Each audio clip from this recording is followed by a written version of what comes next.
IAS IPS అది చదివిన తర్వాతన ఏ పార్టీకి బానిసత్వం చేయకుండా అధికార పక్షాలకి బానిసత్వం చేయకుండా రాజ్యాంగబద్ధంగా తమ విధులు నిర్వర్తిస్తే అవసరమైతే కీలక పదవులు ఇస్తారు, అవసరం లేదనుకుంటే లైమ్ లైట్లో లేని పదవులు ఇస్తారు. నష్టమేమి లేదు, మన జీతం మనం తీసుకుంటాం, సమాజానికి మంచి చేస్తాం, మన వల్ల హాని అయితే చేయకూడదు. ఈ కనీస జ్ఞానం కొరవడినటువంటి ఐఏఎస్లు ఐపీఎస్లు పదవిలో ఉన్నప్పుడే దండుకోవాలంటూ అధికార పక్షాలకి దాసోహం అంటూ సమాజాన్ని నాశనం చేస్తూ అవినీతికి పాల్పడుతూ వేల కోట్ల రూపాయలు తినేటటువంటి రాజకీయ నాయకులకి కొమ్ము కాస్తూ వీళ్ళు కోట్లల్లో డబ్బులు సంపాదించుకుంటూ ఆ వచ్చిన డబ్బులతో విచ్చలవిడి విలాసవంతమైన జీవితం గడిపేందుకోసం చేస్తూ చివరికి జైలు పాలవుతున్నటువంటి ఉదంతాలు క్రమక్రమంగా వెలుగులోకి వస్తున్నాయి. ఒకప్పుడు జగన్కి సంబంధించినటువంటి అక్రమాస్తుల కేసుల్లో అరెస్ట్ అయినటువంటి శ్రీలక్ష్మి, గాలి జనార్దన్ రెడ్డి కేసుల్లోనూ ఆవిడే కీలకమైనటువంటి పాత్రధారంటూ చివరికి ఆవిడ మీద కేసు కొట్టేస్తే మళ్ళీ కేసు ఓకే చేస్తూ కోర్టు ఇచ్చినటువంటి ఆదేశాలు విచారణ ఒక పక్కన నడుస్తున్నటువంటిది.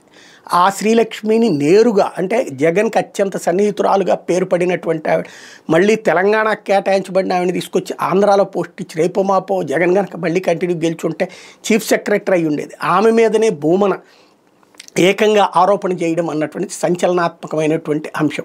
రోజుకి ₹1,50,000 చీరగడుతుంది, అట్లాగే 30 ఏళ్లలో అవినీతితో కోట్లకి కోట్లు కూడబెట్టిందంటూ పరోక్షంగా ఆమెనే ఆరోపించారు అన్నటువంటి పాయింట్ ఆయన మాటల్ని బట్టి అర్థమవుతుంది. ఆయన అన్నటువంటి పదంలో ప్రధానమైనటువంటి కోర్టే నీ అవినీతి గురించి మాకు తెలియదా అని మందలించింది అంటే ఆవిడొక్కదాని గురించినే ఆ మొక్క అన్నది ఒక మహిళ ఏఎస్కి సంబంధించి.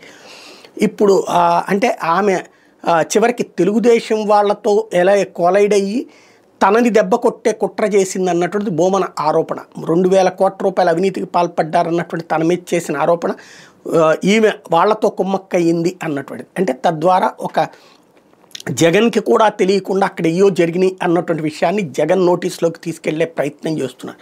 జగన్ ఒకసారి పార్టీ నాయకులందరినీ కూర్చోబెట్టుకుని ఏ అధికారులు ఆనాడు ఎలా ప్రవర్తించారు, నేను ఇంతకుముందు కూడా చెప్పా, మొట్టమొదట పవర్లోకి వచ్చేవాళ్ళని ఈ ఐఏఎస్లు ఐపీఎస్ ల్యాబీ మింగేస్తుంది. చంద్రబాబు గారు ఎప్పుడొచ్చినా అదే మింగేస్తాయి. ఈ దఫా అందుకనే లోకేష్ ఐఏఎస్ని ఐపీఎస్ని ఎక్కడ ఉంచాలో అక్కడ ఉంచుతున్నారు, రాజకీయ నిర్ణయాలతోనే ముందుకెళ్తున్నారు. అందుకనినే తను ఎప్పటికప్పుడు డెసిషన్స్ మార్చగలుగుతున్నారు. అది ఇక్కడ తేడా.